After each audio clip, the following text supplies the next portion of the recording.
All right, lock it in. Here we go. Episode number 4, Outside the Dot. Let's let it rip. You know the drill. We're starting it off. Of course, Greg C9 Smirk, Schreiber, Ryan Badger on the call here for the episode today. Little weekend check in. How we doing, Badge? What's up? Just kind of been living the dream. Hockey started back up, so just getting back into hockey shape and getting ready for the season. Been hanging out with friends, sleepovers, all that stuff you did back in high school. Um, but really, other than that, it's just been relaxing. Still watching Suits up to season 4 now, halfway through. Um, but yeah, really, other anything other than that, it's just been relaxed.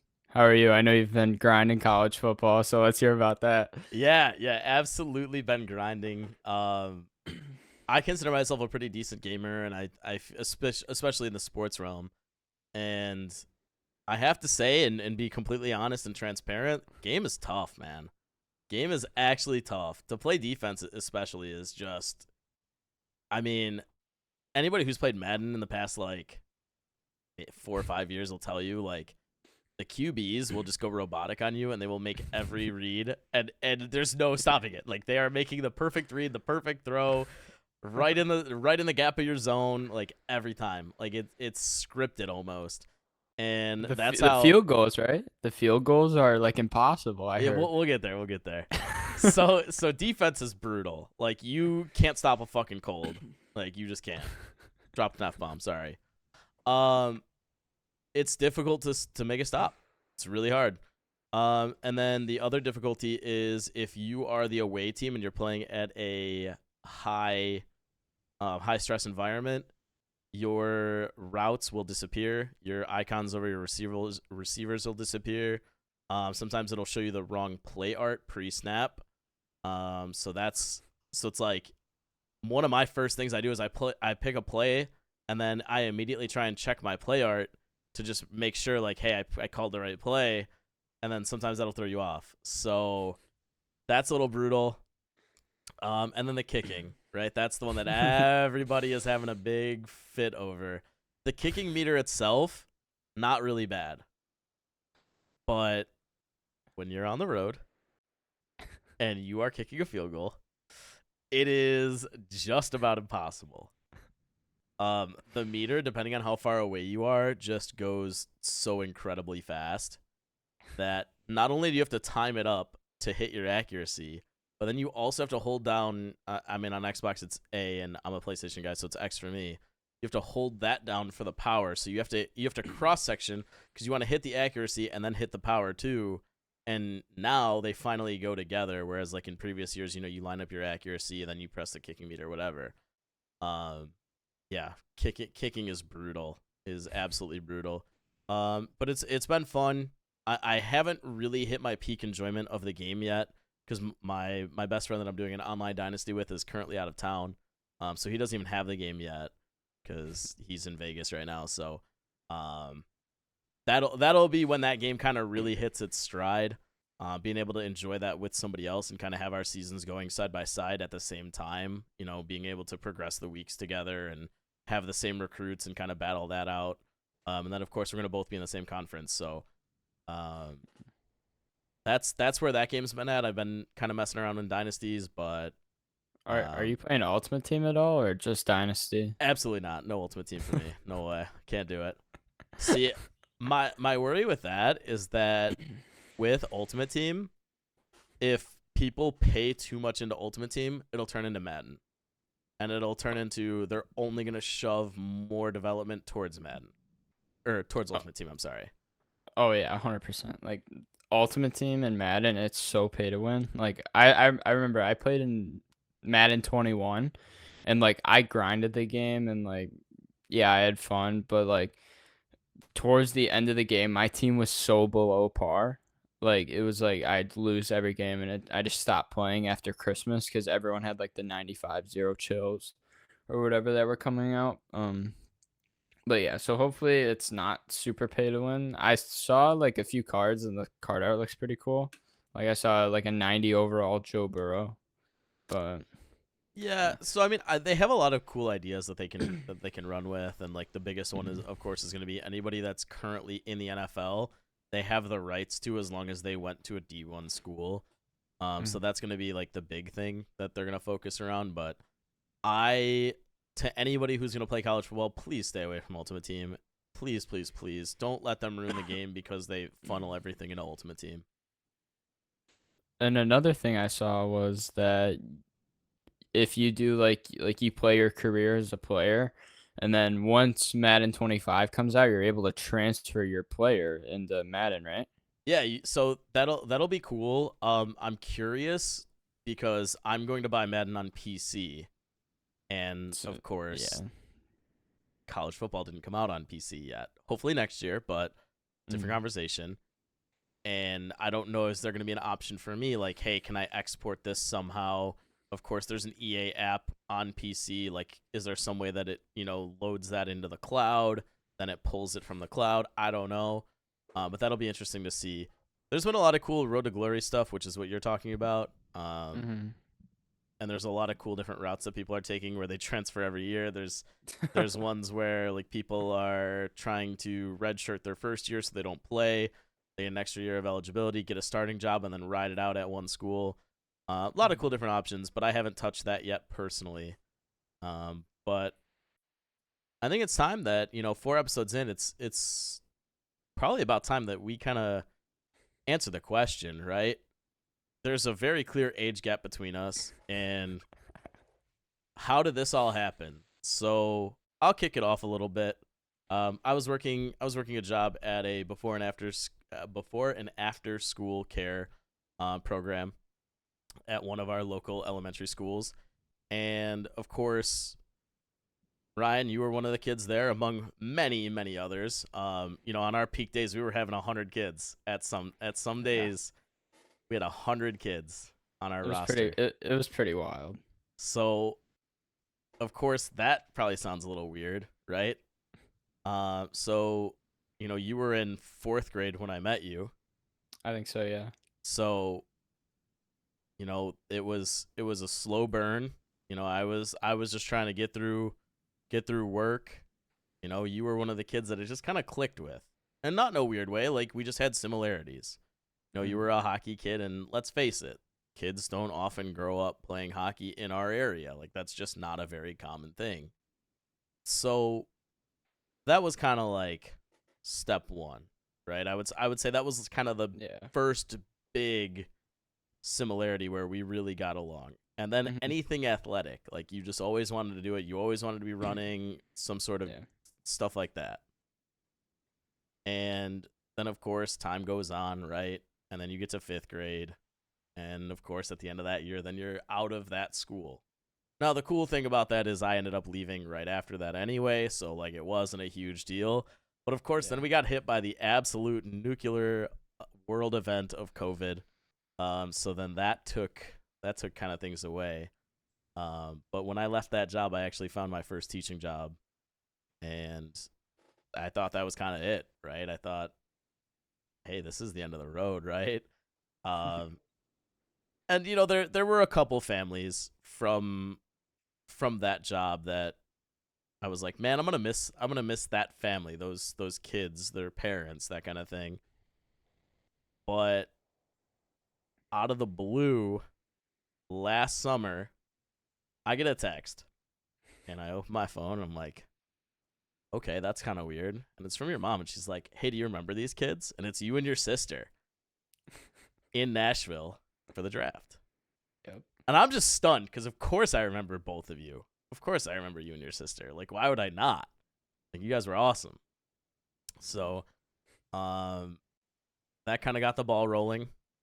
And even way back when I was in charge of you, I was like, hey, when you got games, like, let me know. I'll come out. It never really happened. Yeah. I don't think you were able to come to one, or something would happen and like schedule would change and it just wasn't like possible at the Yeah, so time. one of the big things is like, and this kind of goes to like for teachers, is like there's a very fine line you have to walk called conflict of interest, where like basically you can't give special treatment to somebody. So if somebody else knew about it that I was doing that, like I could get in trouble. It is what it is. I tried to kind of tiptoe that line. Obviously, now doesn't matter. I'm not in charge of you at all. I don't teach at your school. It's good. Although I would love to teach at your school because they pay very well. Anyway, so that kind of rekindled everything, and so obviously that kind of snowballed a conversation. And I think one of the last texts of that kind of segment was, "Hey, when you get Ryan's schedule, let me know. Like I'd love to finally make it out to a game." And so some time passed, and I got an invite to. It was some sort of charity event. What charity event was that? Do you remember? I think it was my game after we skated with the kids with disabilities. I just know that there was some sort of charity event at the rink. Yeah. And it was packed. Like it was everywhere. Slammed. I had to drive around the parking lot. I'm not kidding, probably 6 times. And I'm sitting there freaking out. I'm like, I better not be late for this game. I better not be late. I better not be late. Like, I tried to give myself time. Like, I'm freaking out. Didn't you say it took like 20 minutes too to find a spot? Yeah, so just to park, like, I'm like probably like, you're probably what, 10 minutes from the rink? Maybe like 12? About. Yeah. So I'm about 15 because I'm about 3 from you. And it took me another 20 minutes on top of that to just find a spot. So, of course, then I come walking in, go say hi to your mom. She's like, hey, let's go grab a seat, like, whatever. You're throwing pucks at me off the glass. Like, so, I mean, it was a good time. But it's just crazy how after all these years we were still able to, make something out of it. And now we have our podcast, and hopefully we can go somewhere with it. But anything to kind of share about anything that you maybe remember from anything in that gap time? A few things. When I reached out to you about the podcast, right? It was just kind of like an out of the blue thing, like, hey, do you want to do this? So you kind of made mention that your friends were gonna do one and that they weren't really super serious about it, and I was like, if you want somebody who's gonna lock in and strap it down and get to it, like, I got you. Oh yeah. And then another thing was, remember the Blackhawks game we were both at? It was like Hawks versus Jets. I do remember that. I still have that picture, actually. Mm-hmm. I still have that. I remember your mom walking in and she's like, hey, we've got something for you. And I'm like, what? Like, for why? Like, you don't owe me anything. You know what I mean? And she's got the picture framed. So that was really cool. That was really, really cool. Yeah. And then, like, times from, like, after school when we were, like, stuck in the hallways, or, like, because, like, other people had after school things that took up more space, or, like, when we'd get stuck in the gym. Those were awful days. Yeah, those were definitely brutal because it was, I mean, I'm a PE teacher, and being stuck in a gym with more than 25-ish kids with no equipment is really brutal. So when you've got almost quadruple that, sometimes that was literally awful.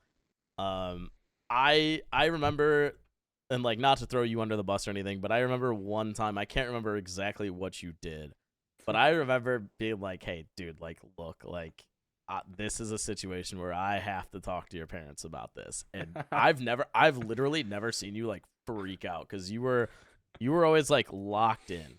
Like, you were like, you were a goofball, but you knew where the line was most of the time. Yeah. So I just remember that, and I felt really bad. I was like, dude, this kid's going to lose my trust, like, because now I had to like be the bad guy.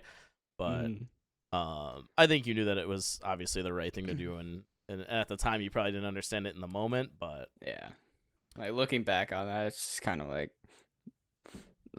yeah, you probably had to talk to her more than many times, but you probably decided not to. Yeah, there were a lot of times where like I probably wouldn't have, like, I would have kind of like made a deal, like, dude, if you can lock in for the rest of the day, like, we'll just pretend it didn't happen, like, unless it was something super serious, which it never was, like, we just kind of moved past it. And I remember you would always wear your Yossi jersey. That's right. I'd give you crap for it all the time. You did. You sure did. I mean, that was the wrong time to be a Preds fan, man. It still is. Yeah. But, well, maybe not right now. Right now might be the time to be a Preds fan, but I mean, like, the past few years, it's been I mean, same for the Hawks. Like we, oh my God, the Arvidsson tip. I just remember asking you about it afterwards. You were like, I don't want to talk about it. I don't want to talk about it. Because were you at the game or no? Because I was still at school then, right? So And I was not at that game. No. oh, okay, because I was, and I remember my parents were like, "Oh, we took a wrong turn somewhere," and we started like driving to the rink, but I was like too oblivious to know because I was what 8 years old when Yeah. that happened, and we're like, oh, they were like, oh, we're gonna get out to go to the bathroom here, and we get out, and I didn't even notice it was the United Center right next to us, and I'm like, why are we here? And they're like, we're going to the game, and I was coincidentally wearing a Blackhawks jersey. I think it was like a Corey Crawford one, and then we ended up sitting, I don't remember where we sat, but we were at the game, and then I remember like, was it first halfway through the first or second? I believe it was the first. It was Yeah, cause early. It was an early yeah, goal. and I forgot who shot it from the point, but then Arvidsson's skating one way, tips it the other way, goes 5-hole on It was Crawford, five. and just waiting for the Hawks to score, and they lost that game 1-0. Only Pecorino play, masterclass. yeah, only playoff game I've ever been to, and they blew it. And then they actually got swept that series. They sure did. That is probably the most shining moment as a Preds fan right there. That's probably it. Yeah. My buddy has gone to.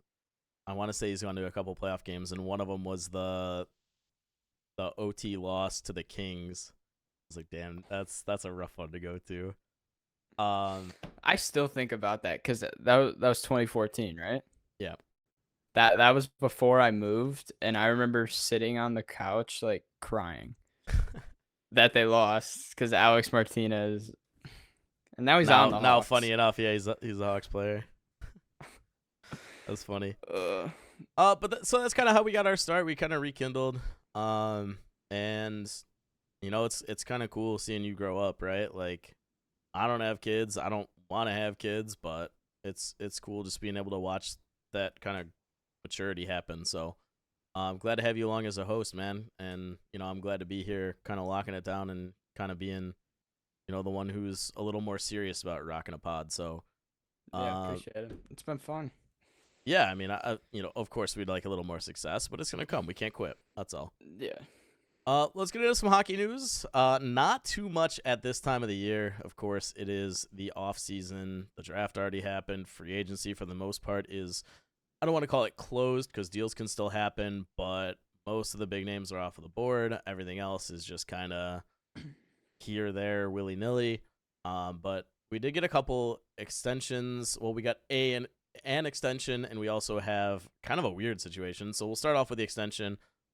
We've got Quentin Byfield in LA locking in for, what did he lock in? 6 years? Was it 6 years or 5? I think it was 6 times 5.125 or something like that. It was like an odd number. I can't remember Um, if it was 6x5 or 5x6. I can't remember exactly what the numbers were. I think it was five is times it's 6.125. it's 5 point just about 6 because the total deal is 31.25 mil. So yeah, so they've got him for 5 more years. He did kind of hit his stride last year.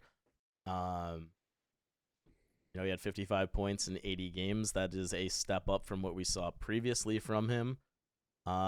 Why don't you go ahead and kick it off, because I kind of hijacked our talk here. Sorry, I just wanted to get the numbers right. But what do you think? What do you think about this deal? I mean, I think this is pretty much writing on the wall. I mean, he was the second overall pick in, what was it, 2021 or 2022? I believe 2021. Yeah, and like he started off a little slow, but you've kind of seen him like develop over these past few years, and you've seen him take massive steps. And I think with Pierre-Luc Dubois leaving to go to the Capitals, I think that opens up a center role for him. And I think with his size and like just how he plays, I think he's more of a center than a winger. But that's just my opinion. I don't know what yours is. I mean, what are your thoughts on it? So I think that, first of all, this deal could be incredible. Like this Oh, could be 100%. in 3 years, in 2 years even. This could be one of the Yeah. best deals in hockey. Like this could be. I don't want to go to like that extent, but something like the Draisaitl deal. I think that that's a one-time deal. I don't think we'll ever see a deal that crazy ever again. But I do think that in Probably. 2 or 3 years, this could be one of the top 5 deals in hockey. I think that this is Yeah. incredible. I think this still gives him time to learn because Anze is still in the room. I think you Yeah. still have, and that's what a lot of people are saying is that they're seeing him kind of take over that mold of the way that Kopitar plays, Hmm. which is huge because he's one of the best two-way centers that we've seen. So if he can make that stride and he can continue that step forward, this will be incredible. I mean, obviously he's a little short of a point per game, but he doesn't need to be. The kid's still 21 years old. You don't need to be at a point per game at 21. Come on. Yeah. So And like another thing is if like when Anze retires, it'll be like he never left if Byfield ends up like becoming what Anze is. right. Exactly. And I think that's super important is while he's there, you have to learn from him and hopefully just be able to slide right into that role. So kind of on the Yeah. same page there. I don't know that you're as high on him as I am. I don't want to say that I'm high on him. I think I'm more high on how good this deal can be more than how well I think Byfield will develop. Well, I mean, I'm pretty high on him. I have Byfield's rookie card, so I'm just praying he plays well so that value keeps shooting up. Sitting Cause on right, stonks over there. yeah, cause right now it's not like his value's not too high as like his rookie card, but I mean it's It's at a still early. decent value. It's still early. Yeah. And then we have a weird situation. Moving off of the Byfield extension, we have Evgeny Kuznetsov, who is coming off of probably the 2 worst years and kind of one of the biggest drops off of a cliff we've ever seen. We saw him clear waivers. Of course, there was some rumors this past week that he might be headed back to Russia, going to the KHL. Famously, on a tweet about this, somebody replied, "Time to learn communism, buddy." And I don't think he's ever forgotten about communism because he is a Russian. But I don't understand this. And it's not that I don't understand, not last season, but the season before. He didn't want to be in Washington. He started not showing an effort. Things seemed to go better when he got out and was able to go to Carolina. And then something must have happened. Well, I mean, he also went to the AHL and played for Hershey, or he was assigned there, but I don't think he ever played. Yeah, I don't think he skated with the team, but he did get a sign there, yeah. Because he Yeah, cleared waivers. He yeah, cleared waivers because he's on a one-way deal, of course, because mhm. Washington thought he would be their 2C for the next foreseeable future. Yeah, and like I remember him having like a half decent playoffs. Like he was producing, if I'm not mistaken. I think during So his cup run, their cup run, he was unreal. yeah, and I don't really know what went wrong. I've heard like he has kind of like character problems. Like he's almost like a locker room cancer in a way. Yep. But like I could see if that's the reason. And in Carolina, they're trying to get better, but like after this off season, like they might be a wild card team, which is like disappointing if you're the Carolina Hurricanes based on like all these runs you've had and like all these opportunities, and they just haven't been able to follow through in the playoffs. Like getting swept by Florida last year, losing in the second round in New York this year. It's like it's just they have to win by the time their core guys are getting too old. Is it crazy to say that Carolina might miss the playoffs? No, I think it's quite possible with like Detroit and Buffalo coming up. I doubt that they replace Carolina, but like if Carolina has a rough start to the season, I think it like the rumor mills might start like they're gonna be turning. So Kuznetsov had 12 and 20 in their Stanley Cup run. That's nasty. Yeah, like Like, that's good. that's nasty. 12 and 20 is crazy.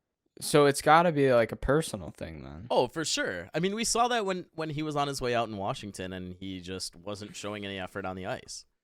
We saw it. But it's how did that happen so quickly in Carolina? Yeah, I just don't understand. That I don't get.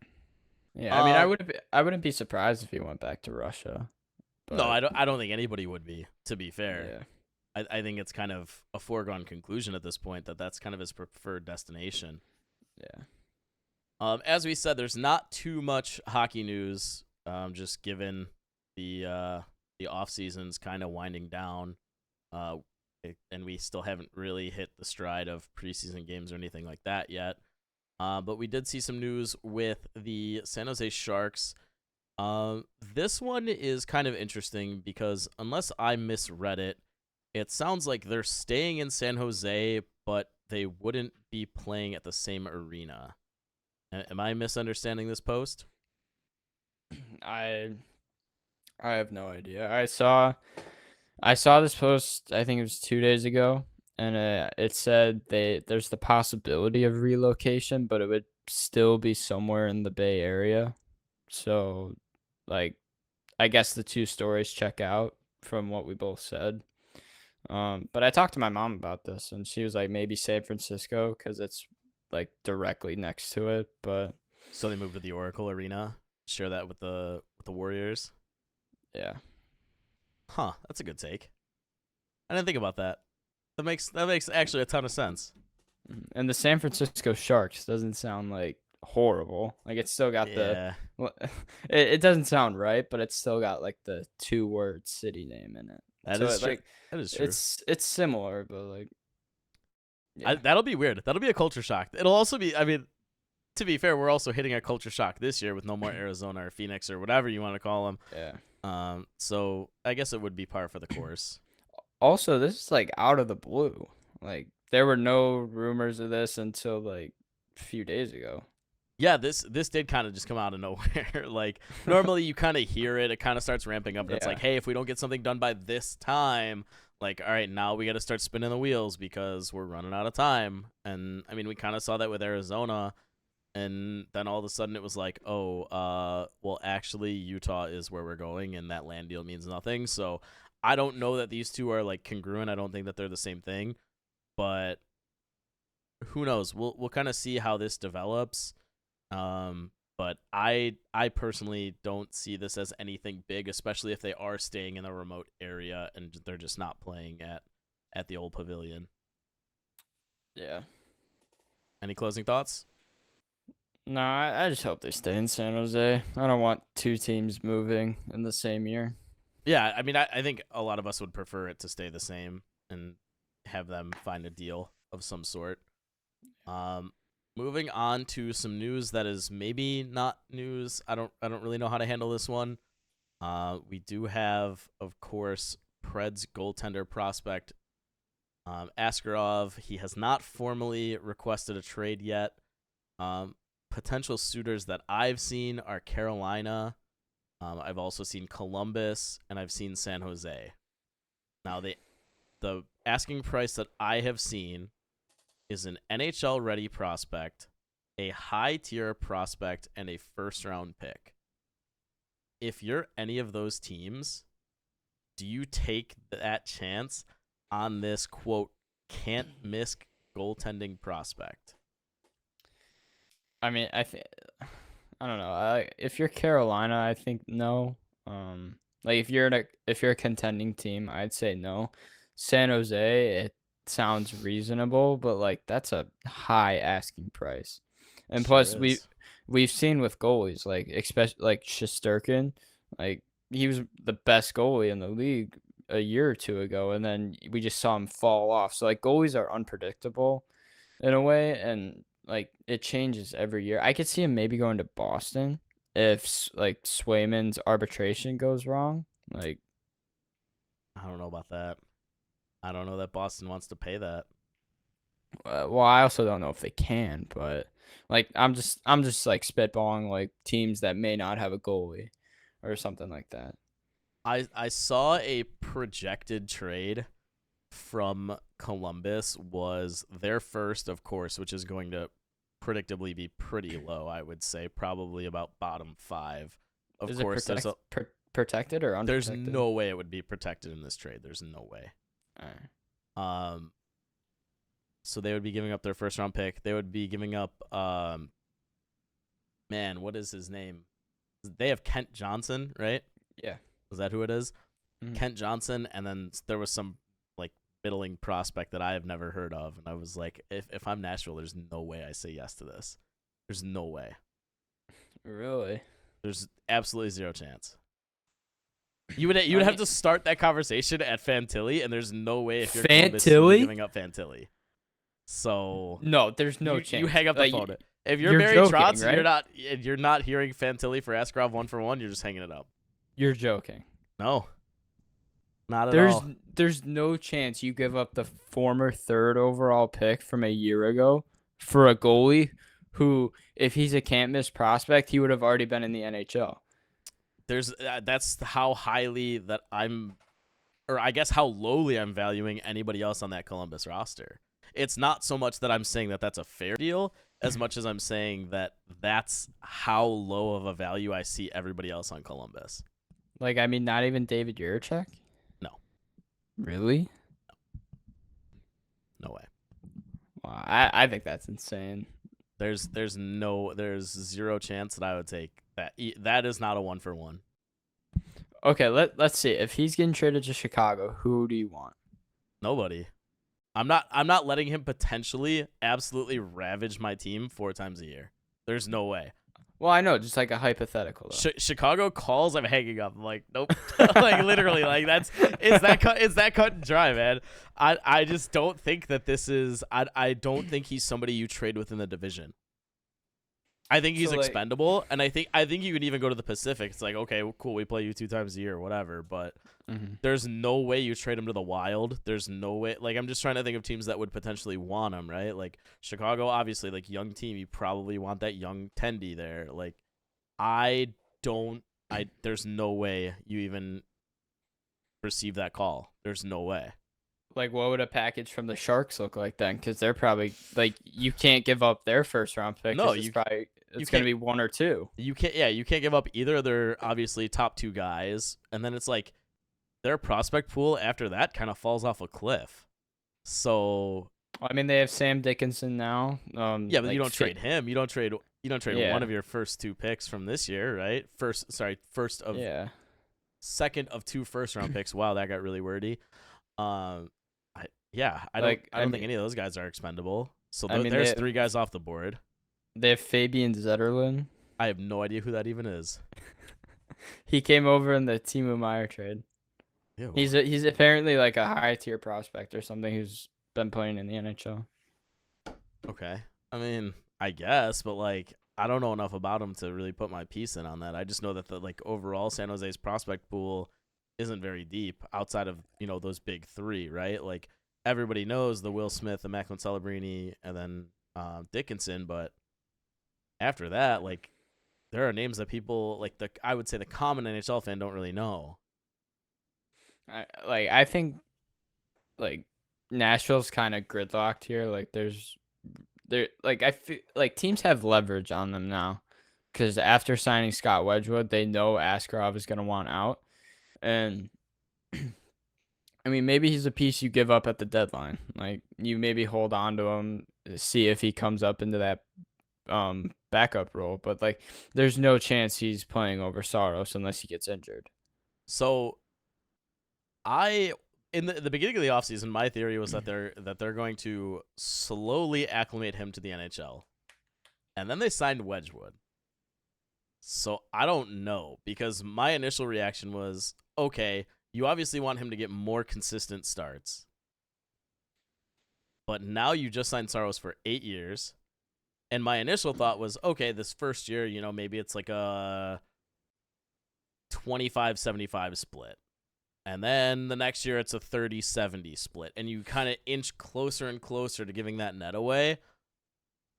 But Wedgwood throws a wrench in that plan for sure. Now, for what it's worth, I think that the idea here is that Wedgwood is somebody who's kind of perfect for Nashville because they do rely so heavily on Saros that I don't think that you want a situation where Askarov's sitting on the bench in Nashville. Like, okay, cool, you're on the NHL roster, but now you're not getting consistent playing time.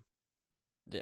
So I truly do believe that if he's able to play one more year in Milwaukee, he's up full time next year. I just don't know Yeah, if I he's would willing. agree. I don't know if he's willing to do that. So Did Wedgwood sign a 1-year deal or is it a multi-year deal? I thought it was a 1 year deal. It might have been 2. Let me just double check that. Because then maybe that could be their plan, where like they let him marinate in the AHL one more year, and then Wedgwood they don't re-sign him, and then Askarov comes up full time. Well, because yeah, that's the biggest thing is want you don't want him up, but just sitting on the bench. Like, Yeah, and that's in my decision, that's not what you want at all. You don't want him just sitting there being on the NHL roster just for the sake of it. Elite Prospects has a dash for the 24-25 season for Scott Wedgwood and nothing after that, so I would assume it's a 1 year deal. okay. But I don't. But like, I don't if have you're hard proof of that. Askarov, like you definitely want out. There's no chance you, like, because you're not gonna play that many games with Nashville locking up Saros. Like, I think it's pretty written on the wall that he's gonna be out, whether that be now or sometime during the season or at the trade deadline. Yeah, I agree, and I think that the second thing about that is there might be some teams that kind of take their foot off of the gas, and they're like, "Hey, look, we gotta throw it in. We've got to realize that we're not where we want to be, and he could be a great piece for somebody. So maybe they're willing to let a bigger name go, eat some salary on it, and get him back. So depending on the situation of, obviously the Preds can be in a situation where they're not really happy with it either. So What do you think of Seattle being a suitor? I'm sorry, what was that? Would you be happy with like Seattle and what they could offer? Because they've got Shane Wright on like what, year 3 now, I'm not sold on and Shane Wright. I mean I'm not 100% either, but like that's a risk you could be willing to take. That would be a situation where you're betting on his potential versus Askarov's potential. I wouldn't do it personally, but I would at least entertain the offer. If it's a 1-for-1, absolutely not. If there's other pieces, maybe. That's reasonable. I've heard Utah might be a dark horse for him too. But again, that kind of goes back to I wouldn't trade him in the division. Yeah, I keep forgetting they're in our division. Yeah, it's really really strange. Yeah, they got it. I also don't understand why Colorado's in our division. Like, it There's a just lot. doesn't make sense. When they realigned, there's a lot of stuff that doesn't really make a ton of sense. Like, why is Detroit not in the Central? I mean, they used to be, but like I don't know. Yeah, there's a lot of question marks. Why is Winnipeg in the Central? Exactly. There's a lot of weird ones. Like, there's like, why isn't Columbus in the Central? Yeah, Like, cause you have all the you'd have all the Midwest teams, and then maybe like a team from like a little down south, or like in the North Dakota like middle area. But I don't know. But then the Pacific would be huge. Pacific would be huge. So I think that's probably why they mix it up. But we're getting off topic. We are getting off topic, and that's okay. That's all right. I did just to kind of one final touch on the whole realignment thing. I saw a lot of people that were mad that Nashville was in the West and not the East. So they believed that they should have been kind of lumped in with like the Carolinas, the Florida teams. Now, granted, they're not geographically as far east, but I don't know. When that initially happened, people were pretty livid. All right, and our last topic for today is the ESPN Top 100 Athletes came out. Just honorable mention to Mr. Michael Phelps. Congratulations on being number 1. That's pretty cool. Can't really say enough about the guy. I mean, I don't follow swimming, but man, was the whole world watching this dude when he was swimming. So, very well deserved. Does he dive? That I'm not sure. I thought he was. No, just is he like done? Oh yeah, he's chalked. Yeah. Oh really? Yeah. When did he retire? He retired a while ago. He broke the record and was like, "I'm outie." Like he literally just chucked it up. He's like, "I'm out." Literally. So, we do have 3 hockey players that make the list, and there's a little disagreement amongst us, especially we'll kind of get there at the end. But we have Crosby coming in at 22, and in the pre-show, I told you that there was a women's basketball player who placed just ahead of him. That is Diana Taurasi. I'm familiar with the name, but I'm gonna be completely transparent here. I don't know enough about the WNBA, but I feel like unless their push on this ranking was to have a WNBA star that's done it for a long time on the list very high, to just kind of push the sport, I don't quite get this ranking. Yeah, I mean, it's hard because like, how long has the WNBA been a league? Because I haven't been too familiar with it. Like, I only figured it was a thing from like a few years ago. I know that. So I'm gonna date myself a little bit here, but I know that back when backyard basketball first came out, the original backyard basketball, they had, I want to say her name is Sue Bird. Is that right? Lisa Leslie, maybe. I think it was Lisa Leslie. She was on it, so I knew it was a thing back then. But What year was that? I believe that was 2001. All right, so like early 2000s it's been. So backyard basketball originally came out. Let's see if the old Wikipedia will tell me. Yeah, so 2001. Okay. I mean, Crosby's been in the league since when? 2000, like early 2000s, He if I was had to what? guess. Oh, Ovi was the '04 draft, so he was so he was '05, right? 05? Yeah. Like, I just think with what Crosby's done and like the leader that he is, I think that just kind of overrules someone. And like, this may be a hot take, but in a sport that has just recently started to gain hype, I mean, along with hockey, but hockey's been more of a staple in the sports community for a much longer time. And I think just like the accolades that Sidney Crosby has should have him higher than like this person specifically. Whether that be other athletes, I haven't completely looked at the list, so I don't know who else is in that like 15 to 25 range. But I just think he should be higher. I mean, McDavid, you can make an argument for him. Like, he's only been in the league from since 2015, I'm gonna have you hold on to 16. that. Wait till we get there. Okay. Wait till we get there. Let's keep it to Crosby, and then we'll move on. All right. What are your thoughts on Crosby then? Because I kind of wrapped up. No, you're good. I think around the 20 mark is fair. I don't want to Yeah. discredit any women athlete out there. They are important, and the fact that their leagues are finally starting to flourish a little bit is incredible. Obviously, it's very well known that the WNBA has operated at a loss and been bailed out by, I believe, the NBA.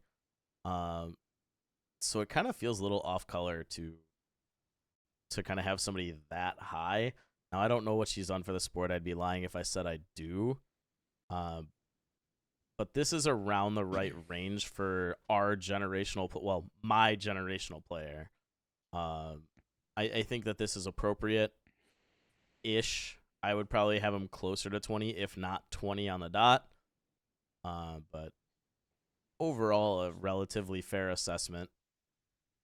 But then we have the next NHLer clocking in at 54 with Alexander Ovechkin, presumed to be the soon to be, the goal scoring record holder.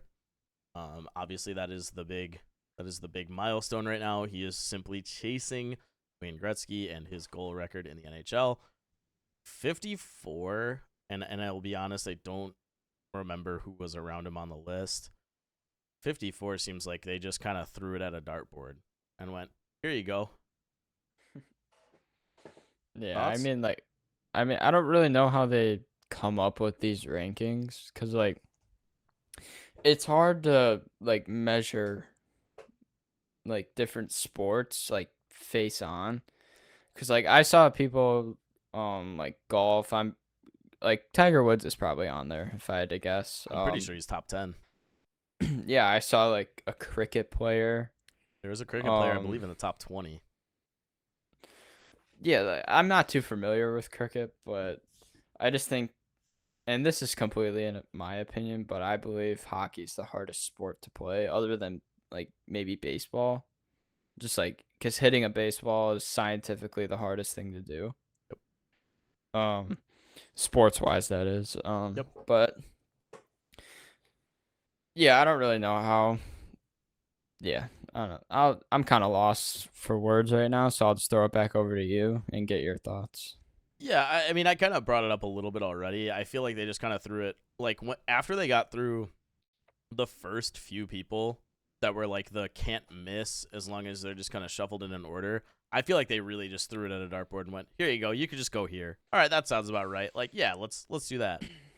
And I feel like that's kind of the way they went because I just went and looked, and the people around him are Steve Nash and Adrian Beltre and Derek Jeter.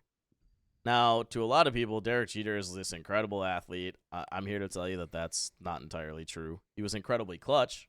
Won't ever doubt that. But I just don't know. It just, like I said, it feels very random the way that they placed all of these athletes on this list. And like you said, it's really hard to measure athletes, not only when athletes are playing the same sport in a different position. I think that's really tough. Like if you tell me, all right, who's better, Makar or McDavid? And it's like, dude, I don't know. Like they play two different positions. Yeah. I don't know. And now you're not only doing that, but you're saying, all right, these people were all elite in their sport, but they all played a different sport. Now who's the best? So that's really tough. So I kind of get why it is a little bit random, but I still have this weird feeling that they literally just took out a dartboard and went, throw it. Here you go. That's where you're at. Any final thoughts on Ovi? No, we could toss it over to McDavid. All right. A young gun. Not so young anymore. He's starting to age. McDavid coming in at 98. 98. I mean, at least throw him a bone and give him 97. Yeah, for real. Come on. I mean, he's that close. I mean, this is my generational talent in the NHL, so like, I guess you could say I'm a little biased, but I get why he's not as high, just due to the fact that he started in the NHL 2015-16. So that'll obviously back him up on the list. Like Makar will probably be in the same position in the next whenever they do this again, but I mean, I think it's reasonable. I do think he's going to be the best NHLer of all time. It may not say that on like the point spreadsheet or whatever, but I think doing what he's doing now compared to what Gretzky did when he was in the league is a little more like impressive. I mean, the point totals Gretzky had is like insane and like almost like made in a lab. But just how fast paced the game is now and how hard it's gotten, I could see McDavid just like climbing the ranks and potentially being in the top 5, top 10 when they do this list next.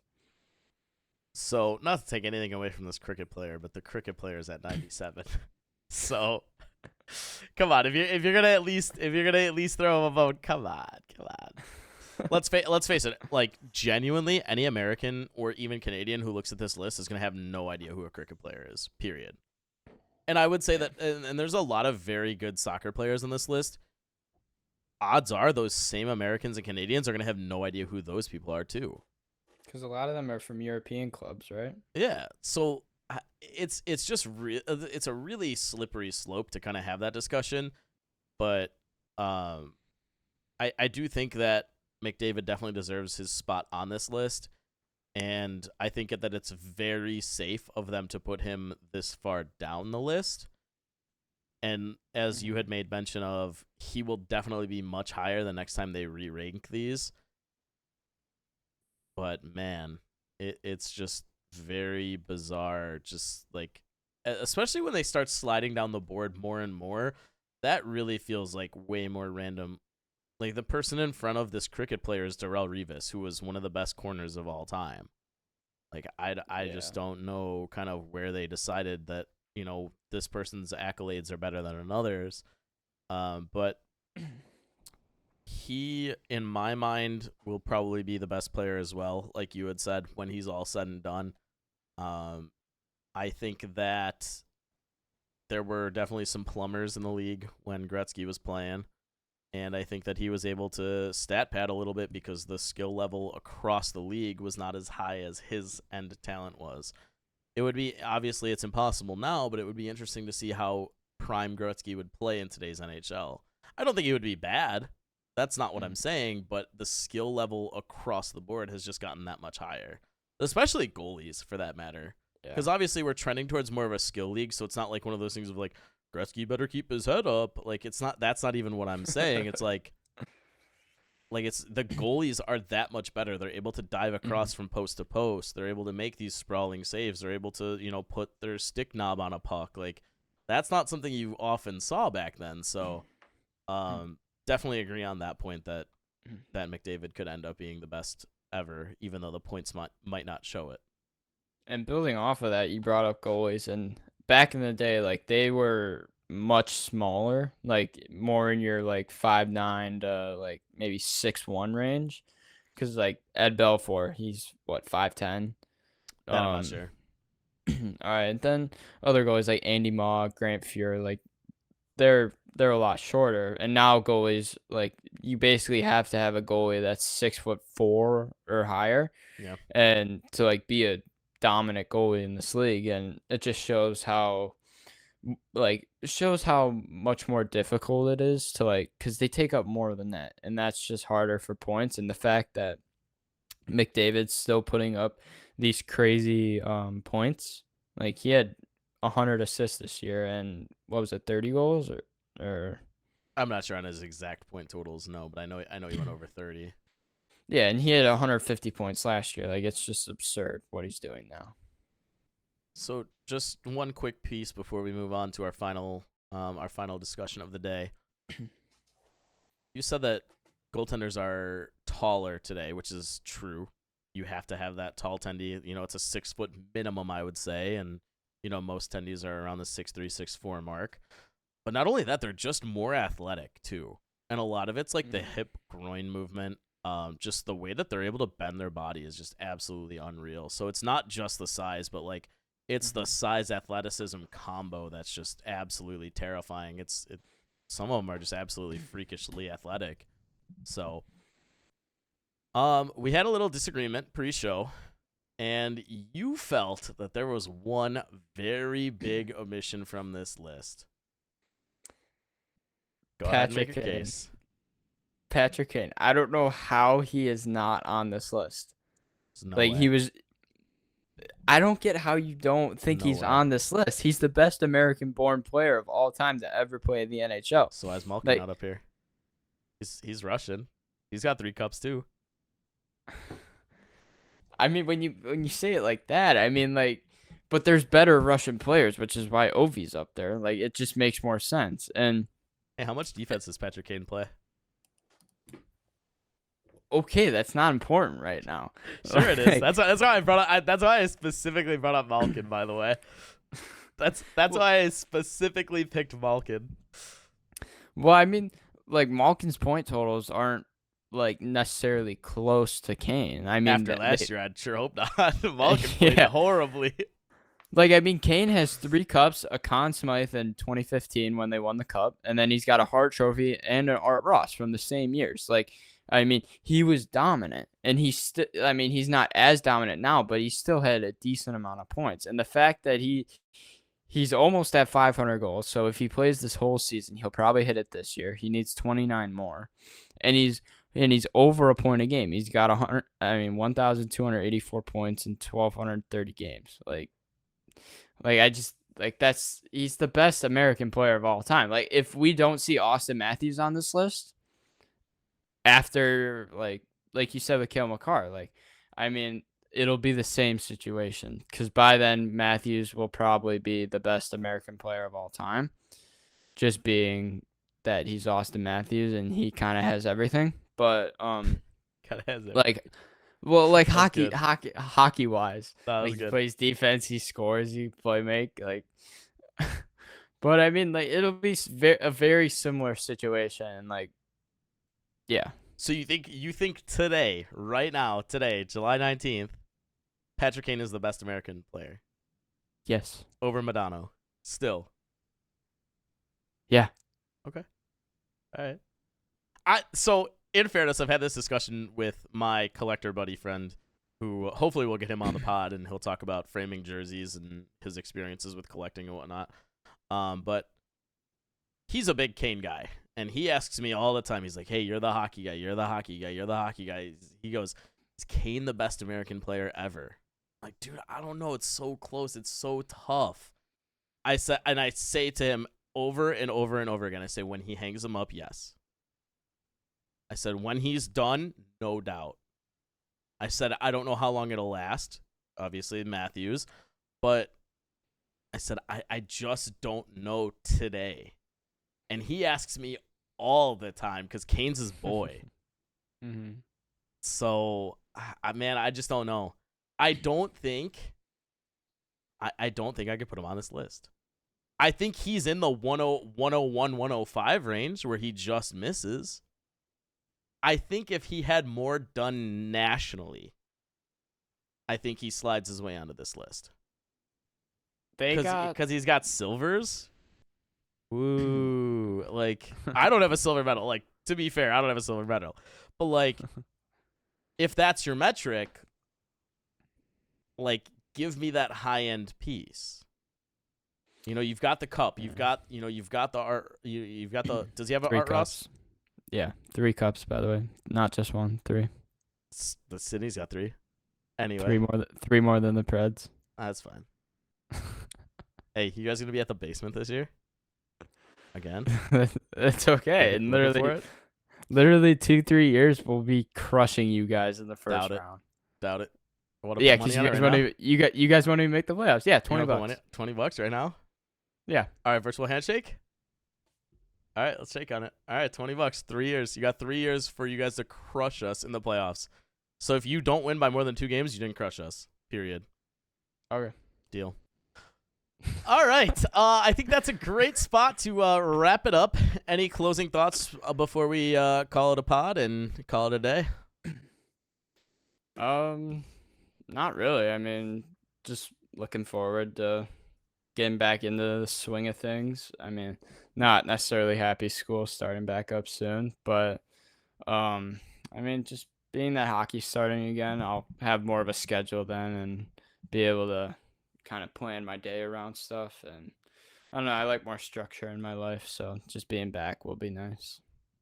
Yeah, looking forward to grinding more college football, and that's kind of the way. Like I said, my buddy gets back soon, so I'll get to be a Trojan and play as USC. So I'm pretty excited. That's a high-powered offense. That'll be really fun. So no Caleb Williams though. He's a bum anyway. It's all good. Okay. All right, we'll see you for FE5.